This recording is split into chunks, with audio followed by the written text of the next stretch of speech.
한 주간 잘 지내셨습니까? 네. 우리가 여러 가지 우리 주변의 환경들을 보면 어떤 것은 얼핏 보아도 멋지고 아름다운 광경이 있는 반면에 어떤 광경은 좀 더 멈추어 서서 차분히 그리고 깊이 바라봐야 진가가 보이고 그 가치가 보일 때가 있습니다. 사람도 그렇다 그러죠. 어떤 사람은 저기 한 10m 떨어졌을 때 볼 때 그 사람이 멋져 보이는 사람이 있고, 또 어떤 사람은 한 5m, 또 어떤 사람은 1m 이내에 있을 때 더 멋져 보이는 사람이 있다고 합니다. 사람들마다 이렇게 거리에 의해서 멋져 보이는 모습이 조금씩 다른데요. 실제로 사람의 진가는 정면에서 보기보다는 뒷모습을 보면 그 사람이 어떠한 사람인가 더 정확하게 알 수 있다고 합니다. 그래서 정용철 시인은 뒷모습이라는 시에서 이런 얘기를 했습니다. 그 사람의 진실은 그의 뒷모습에 있다. 그가 돌아섰을 때, 그가 떠났을 때, 그가 멀어졌을 때 그의 진실을 알게 된다. 말을 들어도 모른다. 얼굴을 보아도 모른다. 눈물을 흘려도 모른다. 서로 마주보는 사이 우리는 너무 많이 알아버렸다. 나를 감추는 방법을. 하지만 뒷모습은 순결한 미지의 땅이어서 그대로 드러난다. 뒷모습을 봐라. 그러면 알게 된다.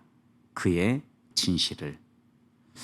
어떻게 보면 앞모습은 우리들이 화장도 하고 포장도 하고 가꾸기도 하고 거리가 얼마 거리에서 그 사람을 만나느냐에 따라서 어떻게 해야 멋지게 보일까를 생각하면서 꾸미게 되는데, 뒷모습은 대체로 모든 사람들이 꾸미지 않고 있는 모습, 그 사람의 그 모습을 그대로 보여준다라는 겁니다.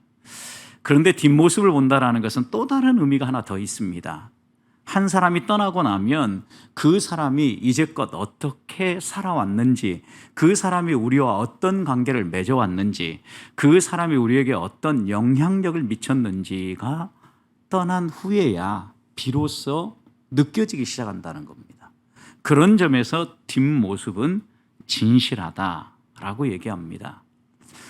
오늘 우리가 함께 읽은 이 사도행전 9장의 후반절에 나오는 한 여인, 곧 다비다라는 여인의 이야기도 저는 뒷모습이 아름다운 여인이었다라고 이름을 붙여주고 싶습니다. 왜냐하면 이 여인이 생전에 생활을 할 때도 많은 사람들에게 선한 영향력을 미쳤겠지만, 떠나고 난 뒤에 사람들이 그녀의 떠난 뒷모습을 아쉬워하고 그 여인이 어떻게 해서든지 다시 살아났으면 좋겠다, 우리와 함께 좀 더 있었으면 좋겠다 라는 마음으로 한 사람의 떠남을 아쉬워하고 안타까워하고 있기 때문입니다.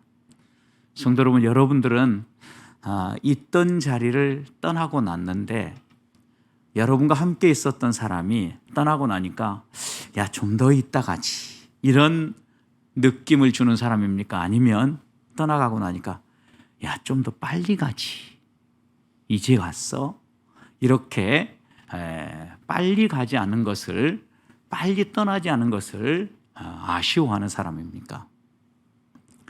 저는 우리 모두가 언제나 오래 머물러 있어도, 차분히 서로 이야기하고 바라보고 있어도 정말 아름다운 사람, 다른 말로 표현하면 정말 그의 진실한 모습, 뒷모습이 아름다운 성도들이 될 수 있기를 주님의 이름으로 축복합니다.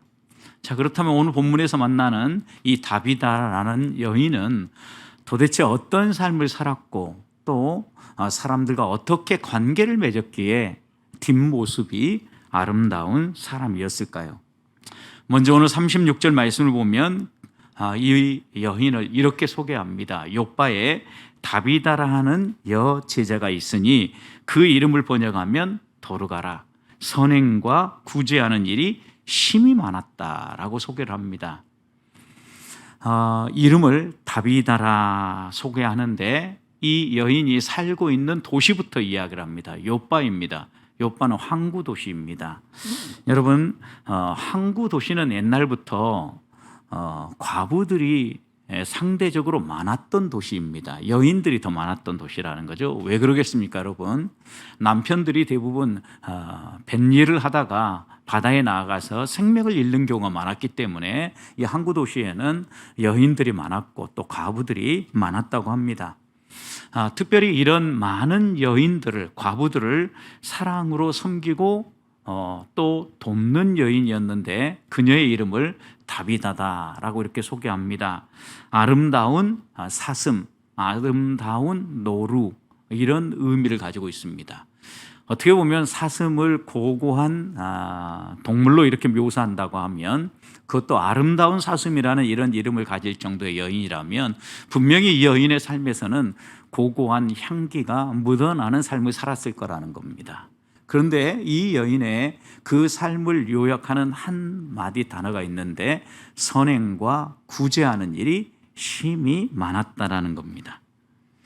여러분, 다비다의 행실이 다른 어떤 사람과는 달리 선을 행하고 구제하는 일에 많은 시간을 썼다라는 겁니다. 그래서 이 여인을 소개할 때 여제자였다라고 소개하잖아요. 성경에 여성 제자라고 소개하는 부분이 많지 않습니다. 어떤 사람을 제자라고 얘기합니까? 주님을 따르는 사람을 제자라고 얘기하죠. 결국 이 여인은 주님을 본받기 위해서 몸부림쳤던 사람으로 기억할 겁니다. 왜냐하면 많지 않은, 흔치 않은 여인들 가운데 여제자라는 이름을 붙였기 때문입니다. 특별히 이 성경을 기록하는 사람이 누굽니까? 누가죠, 여러분. 누가는 이런 표현 하나하나를 섬세하게 선택해서 기록했던 저자입니다. 그렇다면 분명히 이 여인은 주님을 닮아가고자 몸부림치고 애썼던 여인이다.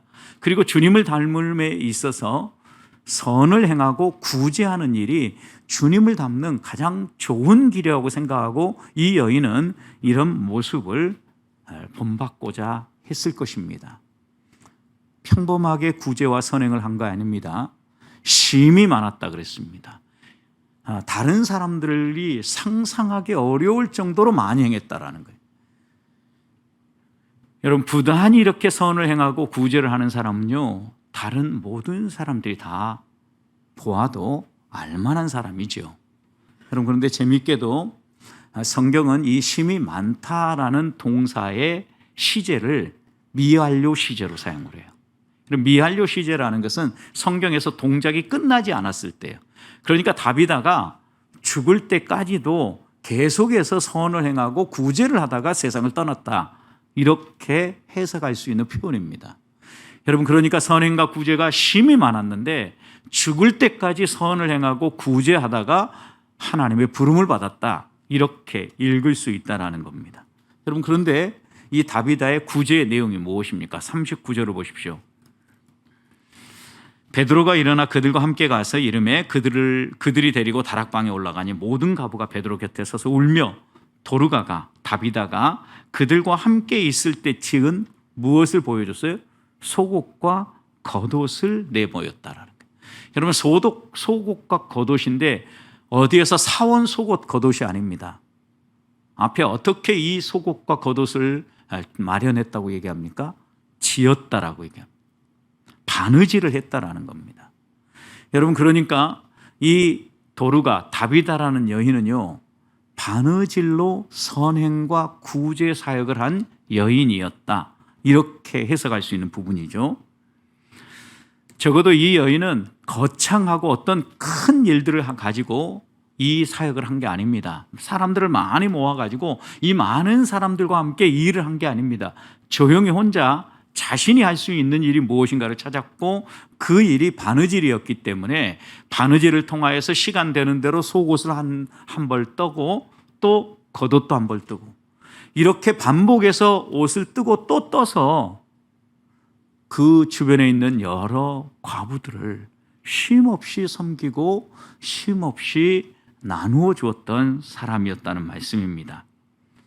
자기 것을 쌓아두지 않았다라는 겁니다. 장롱에 하나하나 차곡차곡 쌓아둔 게 아니라 한 벌 만들어지면 이게 누구에게 필요할까를 생각하고 흘려보내는 사람이었다라는 말씀입니다. 여러분, 적어도 이 여인이 그런 삶을 살았던 것은 주변에 있는 사람들이 다 인정하는 바였어요. 왜요? 죽었을 때 그를 다락방에 모셔놓고 난 다음에 함께 있는 사람들이 크게 소리질러 울었기 때문입니다. 여러분, 그래서 여기에 울면서라는 이 표현도요, 영어 성경을 보면, 그리고 또 헬라 원문을 보면요, 그냥 조용히 흐느끼다라는 게 아니라 소리내어 큰 소리로 울었다라는 의미예요.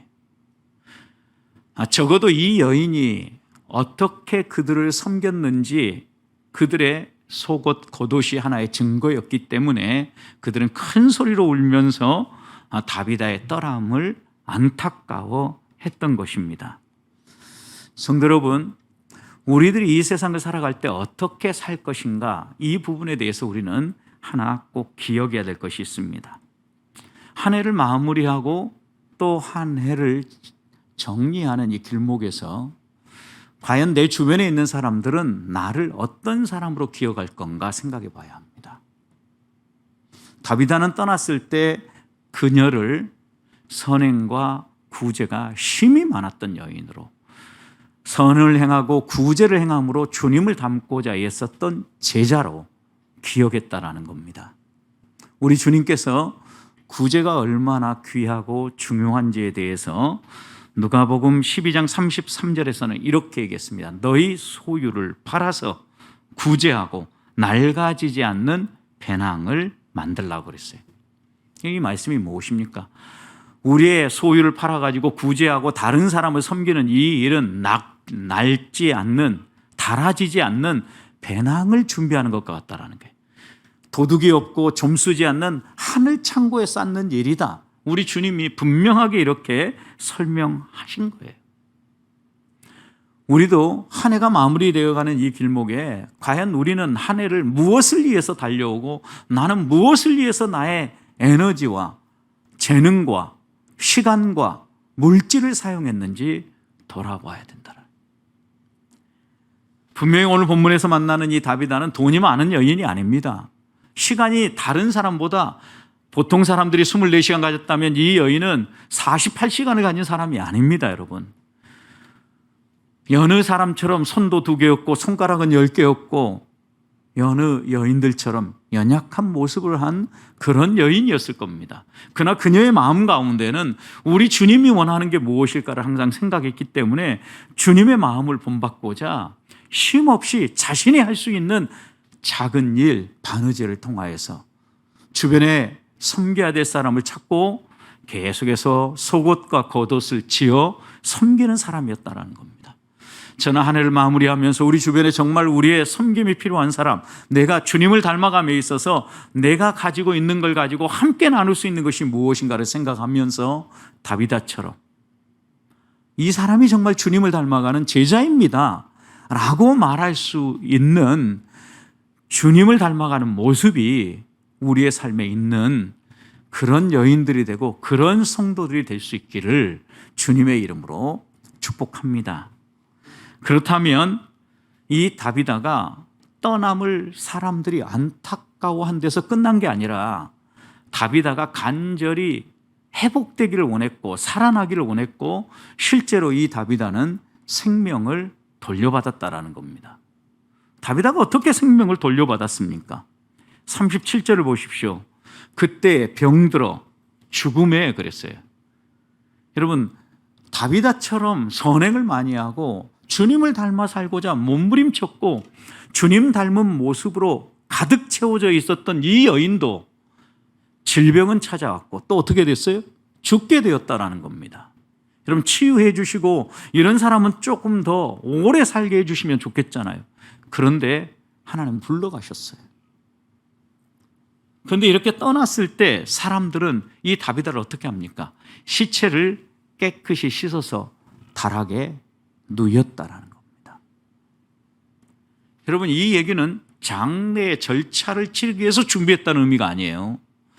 장례의 절차에서 여러분 우리가 입관하기 전에 수의를 입히기 위해서 몸을 씻어 주어서 그 다음에 다락에 눕혀놨다라는 게 아니에요. 여러분 그럴 것 같으면 지금 베드로를 불러올 이유가 없잖아요. 그리고 베드로도 이 다비다를 위해서 기도할 이유가 없잖아요. 왜 장례를 치르려고 하는데 그럴 이유가 없죠. 이 사람들은 무엇을 지금 머리에 두고 있는 겁니까? 하나님이 이 여인을 만져주시고 이 여인을 살려주셨으면 좋겠다라고 생각하고 시체를 깨끗이 씻어서 다락에 뉘어놨다는 거예요. 다비다가 살고자 한 게 아니에요, 여러분. 다비다의 섬김을 보고 다비다가 그들과 함께 있었던 삶을 기억하면서 그와 함께 했던 사람들이 이 다비다가 부활하기를 소망하면서 다락에 뉘어놨다는 겁니다. 여러분 그런데 재미있게도 이 욥바라는 도시가 베드로가 지금 머물고 있는 룻다에서 가까운 위치에 있었다는 겁니다. 38절 보십시오. 룻다가 욥바에서 어때요? 가까운지라 그랬어요. 실제로 한 16km, 또 조금 더 멀리 보는 사람은 한 17, 8km 이렇게 계산을 한다고 합니다. 여러분 만약 16km라고 하면 한 사람이 걸어갈 때 보통 4km에서 5km를 걷는다면 편도 한 4, 5시간이면 걸어갈 거리죠, 여러분. 한 7, 8시간이면 좀 빨리 뛰는 사람이면 한 6시간이면 왕복할 수 있는 거리에 있었다라는 거예요. 한나절 정도면 충분히 데려올 수 있는 거리에 있었다라는 거예요. 이런 사실을 알았던 그들은요 지체하지 않습니다. 38절 제자들이 베드로가 거기 있음을 듣고 두 사람을 보내 어떻게 해요? 지체하지 말고 와주십시오. 왜요? 어떻게 해서는 이 다비다를 살리고자 하는 열망이 이 사람들의 마음속에는 가득 채워져 있었기 때문에. 또 이런 요청을 받았을 때 베드로도 어떻게 반응합니까? 39절 일어나 그들과 함께 가서 이름에 그들이 지체하지 않고 또 어디로 데리고 갑니까? 이 다비다를 눕혀놓은 다락방으로 데리고 올라가요. 모든 가부가 그런데 베드로 곁에 서서 어떻게 해요? 울었어요. 다비다 곁에서 붙잡고 온 게 아니라 베드로 곁으로 와서 모든 가부가 울었다라는 거예요. 왜요? 아직 이 여인은 떠날 때가 아닙니다. 하나님이 이 여인을 데려갈 때가 아닙니다. 라고 울면서 베드로에게 베드로 사도요, 제발 이 여인을 위해서 기도해 주시고 하나님께 간절히 기도해서 살려주십시오라고 간청하지 않았겠어요? 베드로는 아마 다락방에 올라갔을 때 깜짝 놀랐을 겁니다. 왜요? 다비다가 죽었다는데 그래도 적어도 한나절 내지는 하루가 흘렀을 것 같은데, 여러분 한나절에서 하루 정도 흘렀는데 이 여인을 깨끗하게 씻어서 다락에 누워놨다는 것에 첫 번째 놀랐을 겁니다. 또 한 가지 놀란 건 무엇이었겠습니까? 과부들이 한결같이 자신에게 달려와가지고 자기 곁에 서서 이 다비다는 좀 살려달라고 간청하는 것에 깜짝 놀랐을 겁니다. 이 여인들은요 살려달라고 하는데 그냥 살려달라고 한 게 아니야. 우리가 이 다비다와 함께 있을 때 이 겉옷 좀 보라고, 이 속옷 좀 보라고, 이게 다 이 분이 우리를 위해서 지어준 옷이라고 하나씩 내보이면서 모든 가부들이 이렇게 이야기하는 거예요. 이 얘기를 들을 때 베드로의 마음 가운데 어떤 생각이 들었겠어요? 아, 떠나보낼 사람이 아니구나. 살려달라고 기도해야 되겠구나. 베드로의 마음에 이런 마음이 들었을 거라고. 왜요? 사람들을 내보내고 난 다음에 베드로가 간절하게 기도하잖아요. 얼마를 기도했는지는 몰라요. 분명히 간절히 기도했을 거고 그의 마음 가운데 확신이 섰을 때 다비다를 향해서 뭐라고 얘기합니까? 다비다야 일어나라 라고 분명하게 선포하고 손잡아 일으키죠, 여러분. 근데 여기서 보십시오. 살아있는 병들어 가지고 지금 거의 숨이 넘어가려고 하는 그런 다비다가 아니에요. 40절 말씀을 다 보십시오. 베드로가 사람들 다 내보내고 무릎 꿇고 기도하고 어느 시간이 흘렀을 거예요. 확신이 섰을 때 그 다음 돌이켜서 다비다야 일어나라 라고 외치는데 어디를 향하여서 이걸 얘기합니까? 시체를 향하여서 시체. 성경은 분명하게 이 여인이 확실히 죽었다라고 이야기하는 거예요. 시체를 향하여서 이렇게 했죠. 베드로는 이 여인들의 울면서 하는 간청을 들으면서 다비다를 떠나보낼 때가 아니고 살려달라고 기도해야 될 때라는 것을 기억한 겁니다. 여러분, 그렇다면 다비다의 생명이 다시 돌아올 수 있었던 계기는 무엇이었을까요, 여러분? 다비다의 생명 다시 돌려받을 수 있는 이유는 무엇이었을까요? 그의 평소의 삶이었어요. 어떤 삶입니까? 선행과 구제를 많이 하는 삶입니다. 평소에 어떤 삶을 살았느냐에 따라서 그 사람이 다시 한 번 더 하나님 앞에서 살아갈 기회를 얻고 있다는 겁니다. 하나님이 눈여겨보시는 것 가운데 하나가 선행과 구제라는 것을 오늘 여기에서 우리는 다시 보게 되는 겁니다. 한 해를 돌아보면서 한번 계산해 보십시다, 여러분. 우리는 하나님 앞에서 얼마나 선을 행하고 구제를 행하셨습니까? 혹시 손가락으로 꼽아서 세야만 셀 수 있는 게 선행과 구제입니까? 다윗은 그렇게 선을 행하지 않았습니다. 그의 삶이 선행이었습니다. 그의 삶이 구제였습니다. 하나님께서 우리에게 분명히 이렇게 말씀하는 거예요. 선행과 구제의 가치를 평가절하 하지 말아라. 선행과 구제는 죽은 사람도 살려내는 힘이 있다라고 우리에게 지금 말씀하시는 거예요. 하나님은 우리가 많은 것을 가졌기 때문이 아니에요. 다비다처럼 바늘과 실 몇 타래를 가지고 있었을 수 있어요. 그런데 그걸 가지고 열심히 자신의 재능을 활용해서 과부들을 위하여 속옷을 짓고 겉옷을 짓고 선행과 구제를 행했을 때 하나님은 그를 다시 살려주셨다라는 말씀입니다. 육에 속한 사람들은 이런 성령의 이야기들, 성령의 일, 하나님이 하는 일들을 보고 비웃고 어리석은 행동이라고 이야기할 겁니다. 아니, 우리가 선을 행하고 구제를 행할 때 분명히 우리 주님께서 오른손이 하는 일을 왼손이 모르게 하라고 그랬는데 나중에 죽더라도 다시 살고자 선을 행하고 구제를 행하려고 하면 되겠냐라고 반문할 수 있습니다. 여러분, 우리가 그런 의도를 가지고 선을 행하고 구제를 하는 건 아닙니다, 여러분. 다비다도 보십시오. 내가 나중에 혹시 죽더라도 내가 이렇게 열심히 선을 행하고 구제했으니까 살려줘 요청하지 않았습니다, 여러분. 그는 아무 조건 없이 흘려보냈습니다. 돌려받을 거 생각하지 아니하고 구제하고 선을 행했습니다. 사람들이 볼 때 어리석은 삶으로 생각했고 낭비처럼 생각했을 겁니다. 지금도 많은 사람들이 이웃을 위해서 내어주고 섬기는 삶을 살면 낭비를 했다 그러고 어리석은 행동을 했다라고 생각할 수 있습니다. 그러나 구제는 하늘에 심는 것입니다. 닳지 않는 배낭을 준비하는 일입니다. 하나님이 기억하십니다. 도둑이 들지 아니하고 더 이상 좀이 먹지 않고 녹이 슬지 않도록 보호해 주십니다. 그 말씀은 때가 되면 반드시 우리가 하늘 창고에 쌓은 선과 구제는 열매를 맺게 되어 있다는 겁니다. 하나님을 바라보십시다. 생명도 다시 살리는 선행과 구제를 간과하지 마십시다.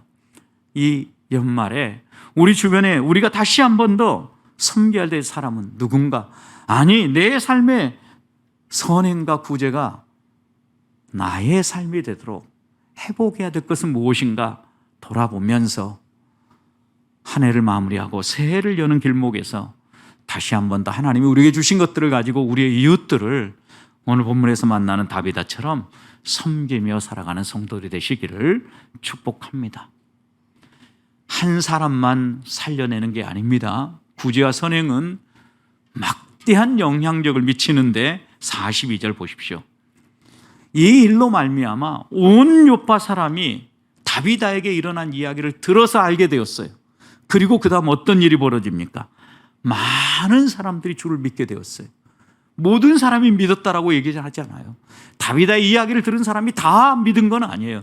그러나 분명한 것은 이 소문이 퍼져나갈 때 이 이야기를 듣고 욥바에 있는 많은 사람들이 예수님을 개인의 구주로 영접하고 믿게 되는 놀라운 역사가 일어났다라는 것입니다. 우리의 착한 행실, 선을 행하는 것, 이웃에게 빛을 비추는 일입니다. 하나님은 이 일을 통하여서 하나님의 놀라운 일들을 이루십니다. 그래서 예수님은 산상수훈 마태복음 5장에서 우리를 향해서 너희는 세상의 소금이다. 너희는 세상의 빛이다. 너희가 소금으로 빛으로 살아가면 이런 너희의 선행이 너희 주변에 있는 사람들에게 영향력을 미쳐서 주변 사람들과 바른 관계를 맺어서 그들이 너희의 선한 행실을 통하여서 하나님을 바라보게 되고 하나님께 영광을 돌린다라. 다비다가 지금 그렇게 살았잖아요, 여러분. 본인이 소금이 되어졌습니다. 어두운 세상을 밝히는 빛이 되어졌습니다. 소망 없는 여인들에게 속옷 한 벌, 겉옷 한 벌이었지만 다시 일어설 수 있는 힘을 북돋아주는 토대가 되어 주었습니다. 하나님은 이런 아름다운 마음을 받아주신 것입니다. 그래서 이 작은 실과 바늘이 다비다를 살려냈을 뿐만 아니라 욥바에 있는 수많은 사람들이 죽게 돌아올 수 있도록 복음의 중요한 징검다리가 되어졌다라는 겁니다. 성도는 우리들이 하나님을 닮아가고 하나님 앞에서 아주 작은 것 하나라도 실천하기 시작하면 하나님이 이것을 통하여서 놀라운 부흥의 역사들을 우리를 통하여서 이루어 가신다라는 것을 잊지 말아야 합니다. 거창한 어떤 특별한 일을 함으로 말미암아 부흥을 만들어내고자 몸부림칠 것이 아니라 하나님이 내게 주신 게 무엇인가, 내가 오늘 해야 될 건 무엇인가, 아주 작은 것 하나라도 그것을 실천하면서 살아갈 때 거기에서부터 부흥은 시작된다라는 겁니다. 누가복음 3장에 보면 요단강에서 회개의 세례를 베푸는 세례 요한을 향해서 수많은 사람들이 나왔습니다. 그리고 그들이 세례를 받으면서 변화된 삶을 살아갔습니다. 그래서 사람들이 그런 모습을 보면서 세례 요한에게 나올 때 이렇게 묻습니다. 우리는 그러면 어떻게 해야 됩니까? 세례를 받고 하나님의 자녀로 살아가기 위해서 우리가 해야 될 것은 무엇입니까? 라고 이렇게 물을 때 누가복음 3장 11절 대답하여 이르되 옷 2벌 있는 자는 옷 없는 자에게 나눠줄 것이요 먹을 것이 있는 자도 그렇게 할 것이니라. 여러분 여기 보면 옷을 여러 벌 가진 사람이 아니에요. 2벌 가진 사람은 없는 사람에게 나눠주라. 먹을 것을 많이 가진 사람이 아닙니다. 먹고 남는 것이 있는 사람이라고 이야기하지 않았습니다. 먹을 것이 있는 사람, 설령 그것이 콩 한 쪽이라 할지라도 그것을 어떻게 해요? 나눠주라는 거예요. 콩 한 조각도 나눠서 반 조각으로 이웃과 나누라는 거예요. 이 이야기를 듣자 세리들도 세례 요한에게 나와서 물었습니다. 그러면 우리는 어떻게 할까요? 세리들에게 이렇게 얘기합니다. 너희들은 부가된 것 외에는 거두지 말아라. 여러분 세리들은 그 당시에 일상화되어 있는 일 가운데 하나가 5천을 거둬야 되면 거기에다 한 100원 더 붙여가지고 5,100원 거두어서 100원은 자신의 삶에 필요한 대로 사용한 거죠, 여러분. 정직하게 살라는 거예요. 특별한 걸 요구한 게 아니에요. 정직해라. 군인들에게 뭐라고 이야기했습니까? 14절 말씀을 보니까 군인들도 물어 이르되 우리는 무엇을 하리까 하며 이르되 사람에게 강탈하지 말며 거짓으로 고발하지 말고 밟는 급료를 족한 줄로 알아라. 여러분 이런 말씀들을 하나하나 모아보면요, 회개해라. 그리고 너희가 한 회개에 어울리는 삶을 살라는 거예요. 하나님 자녀답게 살라는 거예요. 사랑하는 성도 여러분, 우리의 삶을 통하여서 변화가 일어나고 우리의 삶을 통하여서 하나님의 놀라운 역사가 일어나는 것은요, 어떤 특별한 일을 함으로 이루어지는 게 아니에요. 내가 내 삶 가운데서 하나님의 자녀다운 면모들을 회복하면 여기에서부터 놀라운 부흥은 일어난다라는 거. 하나님의 생명 회복의 역사는 일어난다라는 것을 오늘 본문의 말씀은 분명하게 이야기하는 겁니다. 오늘 본문에서 만나는 다비다라는 이 여인은 할 수 있는 일, 본인이 잘할 수 있는 일이 바느질하는 일이었고 또 자신과 같은 처지에 있는 여인들을 속옷을 지어주고 겉옷을 지어주는 것으로 섬기는 것이다라고 생각했기 때문에 이 일에 하나님이 놀라운 역사를 이루어 주신 거예요. 우리를 또 하나님 앞에서 우리가 서 있는 자리에서 하나님을 닮아가기 위해서 어떻게 살아야 되는지, 마치 요단강을 향하여서 나온 그들을 향하여서 세례 요한이 이렇게 하라라고 요구하는 말씀을 귀담아 들으십시다. 분명히 회개에 합당한 열매를 맺으라. 이 말씀은요, 주라는 거예요. 주라는 거. 움켜쥐지 말라는 거예요. 섬기라는 겁니다. 나누라는 겁니다. 작은 선행이 하나님의 큰 일을 이룬다라는 겁니다. 어렵고 거창한 일 계획하지 말고 작은 것 하나부터 실천함으로 그것으로 말미암아 하나님의 놀라운 일을 이루어가라는 요청입니다.